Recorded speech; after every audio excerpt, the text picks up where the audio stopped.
Karen, what kind of work did you do in Las Vegas? Well, I worked in a doctor's office for a few years, and I worked as a marriage and family therapist for 22 years. How did you come to do marriage and family therapy?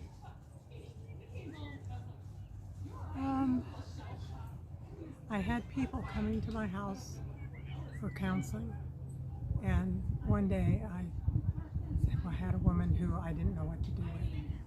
And so when Howard came home, I said, it's time for me to go back to school and get my master's degree in marriage and family therapy. He says, okay. He went on to go brush his teeth. And so I started school, went the next day and got admission and went back and finished the last of my psychology degree, and I got my master's in marriage and family therapy. How did you serve God as a marriage and family therapist? Well, it's interesting. I didn't, my friends, some of my Christian friends were really appalled that I didn't advertise myself as a Christian. But I wanted to be open to the Lord sending me anybody that He wanted to send. And if I said, no, I only see Christians, then how can I do what the Lord's asking me to do? So that took care of that problem. Some other people are upset with me, but that's the hard problem. And so I found it very satisfying to be able to help people think about what they were doing. And I worked a lot with trauma because most people wouldn't work with it.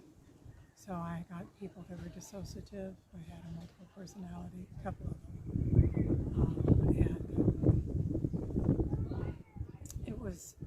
It was enjoyable work because you could really see people change, get healing for the wounds that they had, received as children,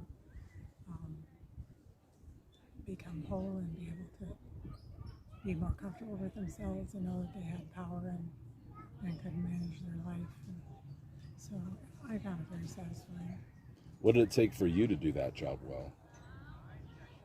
Well, what it took was the Lord talking to me on the way to work.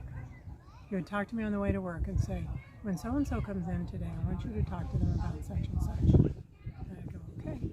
So so-and-so would come in, and all of a sudden I'd remember what the Lord had said, and I'd ask her about such and such, and off we go. Thank you. You're welcome.